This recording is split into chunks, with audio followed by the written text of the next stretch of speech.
Hey there, Wargamers, and welcome back to another Wargames Delivered video. In this video, we're going to be testing out the paints from the Gamemaster character paint set. Let's get started. And also in this video, we're going to be showing off the Wargames Delivered paint station here. It's got some nice areas for your paints, for your brushes, and everything else that you would need. So this is the prototype. Feel free to give us ideas and suggestions in the comments for how we could improve this. And so starting off here, we're going to be using the gray undercoat to base the entire mini. We're going to use this just as you would use the brush-on primer from the Army Painter. It's basically the same thing. Use kind of a thicker coat than you would normally use on typical acrylics.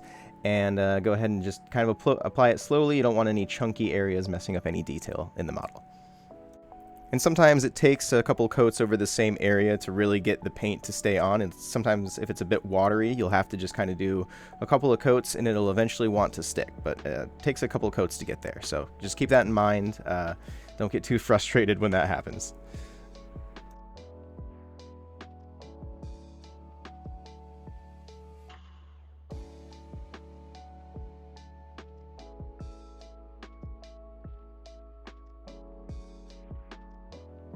And you should only need one slightly thin coat for this. You don't really need it totally opaque over the model. We're going to be painting over it anyways. This is just kind of a way for us to base our model without using an airbrush or a primer can. And basing your minis is always very important just because paint sticks to paint a lot better than it does to just raw plastic. So it's always a good step. Never skip it. And since we're laying this on a little bit thicker, I like to give this about 15 to 20 minutes to dry as opposed to about, the 5 to 10 minutes that we use for normal acrylics.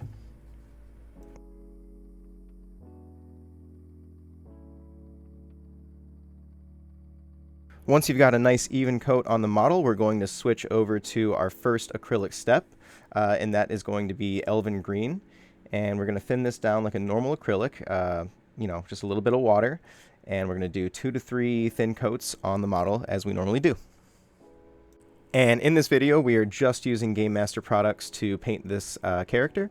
The brush comes in the character set as well, and this is the only brush that we're going to be using in the video.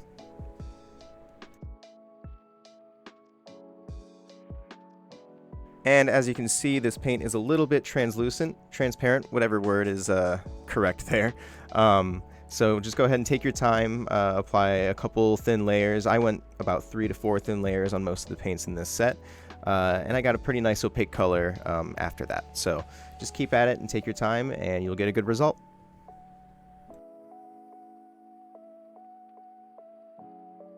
Once you've got a nice opaque color there, we're going to switch over to Bare Brown. And for this, we're going to do the pants and the quiver on the model. Sorry, it's a little bit out of frame on the palette here, but again, you'll want to thin this down decently well and do about 2 to 3 thin coats. This one wasn't as transparent as the green was, so you can kind of get a little bit more coverage with this one. Just remember, we're just doing the pants here and the quiver on the other side of the model. And a little backstory about the character. His name is Dayrick. He's a Wood Elf Ranger. There is a QR code that you can scan on the back of the Gamemaster box, and that will take you to a YouTube video by the Army Painter, which will give you a full kind of guide on how to paint him. Again, here I'm just kind of testing out the paints, seeing how they work, and testing out the models. And if you've seen the unboxing video, you'll know that there are 5 characters in the box, and each of those has a QR code that you can scan on the back, and I believe each of those takes you to a different video that kind of shows you a tutorial on how to paint each of them. Once you've got good coverage over those parts, we're going to switch over to Chaotic Black, and for this we're going to cover the boots of the model. And I believe that's the only area that we're going to cover here. Maybe something later down the line, I might change my mind, but I think that's all that we're going for here at this moment. The Chaotic Black seemed to have a bit of a better consistency than the other 2 paints that I've used so far. I only really needed like 2 coats to get this really opaque. So this paint's a little bit thicker, so we'll thin it down a little bit more than the other 2. And yeah, should have good results after that. The only thing to keep in mind here is just be careful around the brown areas that we did in the previous step.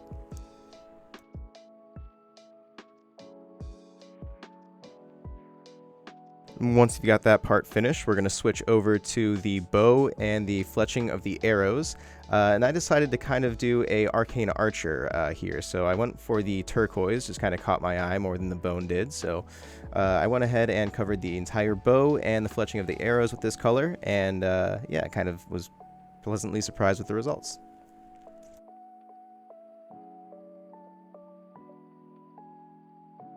And now the turquoise here seemed to be a little bit more similar to the chaotic black in terms of consistency. So you only really need about 2 thin coats on this, and you'll get a nice opaque color.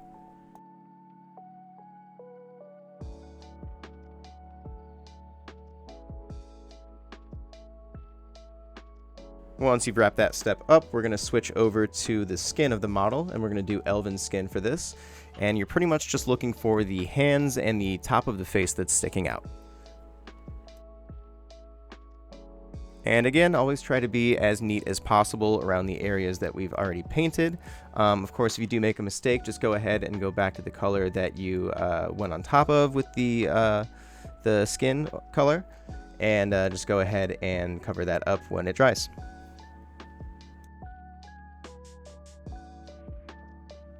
And now a lot of this model is going to be covered in a metallic color. Most of the armor and certain parts around the sword and his head. So we'll just keep that in mind. That's kind of why we're waiting to do that last, is because you kind of want to save metallics for last when you can, just to avoid contaminating your painting water. Using metallics and then using a normal acrylic, using the same painting water, can kind of result in a flaky finish on all the paints that you use afterwards. So that's something to keep in mind when you're using metallics. And as you can see here, this paint is kind of on the thinner side as well. It doesn't cover as good as the turquoise did, so just be careful with it and take 3 to 4 thin coats to really get the color you're looking for. Once you've got a nice finish on the skin, we're going to switch over to one of our final normal acrylic steps, and that's going to be the Dryad Brown. And for this, we're going to do the underside of the cloak and all of the straps on the model.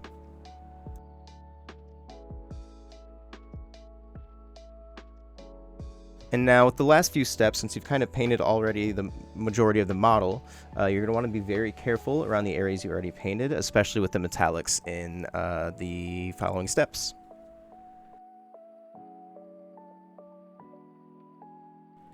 And this paint had pretty decent coverage. I would say you'll probably need about 3 thin coats to really get the color you're looking for here. One last spot that I forgot about here on the model was the bandana that he has over his face, so we'll go ahead and cover that in the Dryad Brown as well, and then we will switch over to our final acrylic step.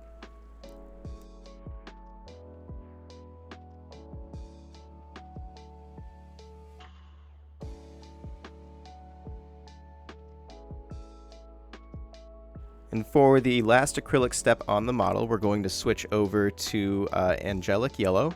And for this, we're just going to cover in the hair of the model.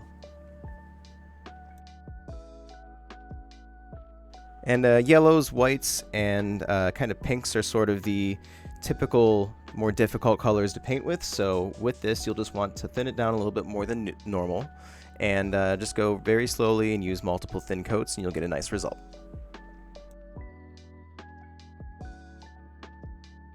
The only thing we want to try to avoid is the circlet on the head. This is going to be painted silver later on, so we'll just kind of keep that in mind and try to avoid it as best as we can.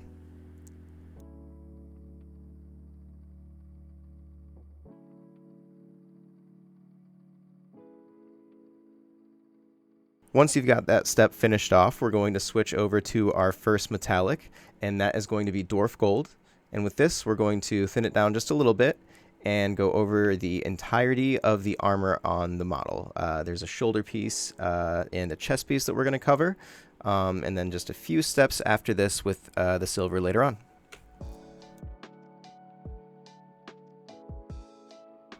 And metallics can dry pretty translucent on their first couple of layers, so just be aware of that and take your time with it, and always be aware of your areas that you've already painted and try to avoid those as best you can.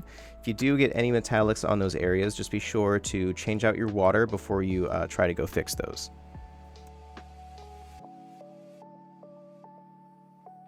And with this paint, I think I used about 2 to 3 thin coats to really get a nice even coat on the model.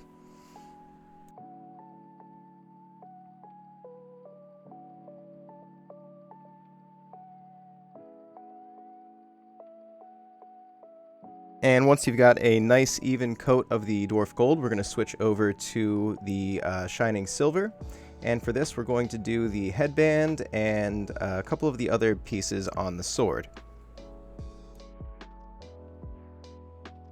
And the silver is a little bit more transparent than the gold is, so you'll want to do about 2 to 3 thin coats of this.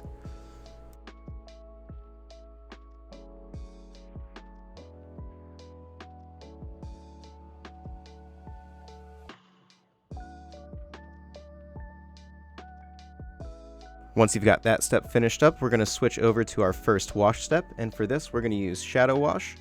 And with this wash, we're pretty much going to cover the entirety of the model except for the gold pieces, the skin, and the hair. We're going to leave those to the flesh wash later on. And so with your wash, you can thin it down with a bit of water and just cover the entirety of the model. Just try to avoid any pooling areas. If you notice that, just try to push that away with a dry brush. And on the bottom here, just try to be careful of staining areas anywhere that you don't want the wash to set in. Just kind of move it around with the brush and keep an eye on it.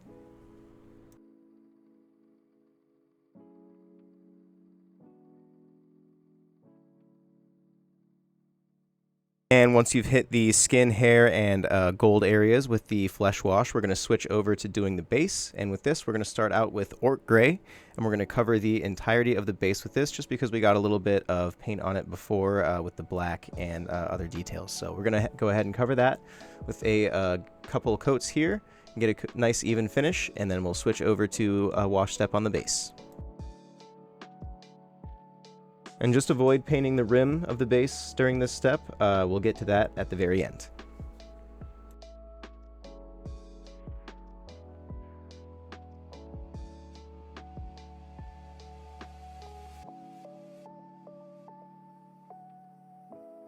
Once you've got a nice even coat there, we're going to switch over to another wash step. We're just going to do a very simple shade effect for this base and just do a wash over the entire thing.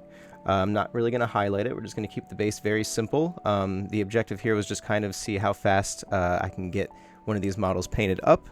And yeah, I pretty much got this video finished in about an hour of filming. So very quick paints to dry and pretty good results.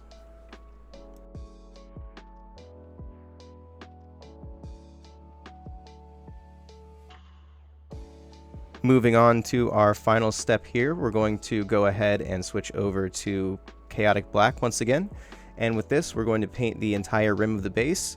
With this, you'll probably need 2 to 3 thin coats, especially if you don't have any paint or primer on it like I do here. So I'm using a kind of thicker layer than I normally would, and just kind of slowly going over the base and establishing sort of a like a base coat layer here.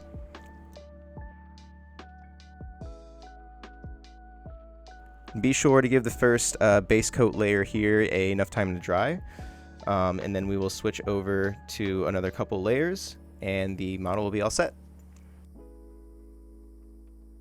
Alright, and that closes out our final step. This is our finished result here. I'm pretty happy with the result of the paints here. As always, thanks for watching, guys, and be sure to check out the link in the description for the giveaway.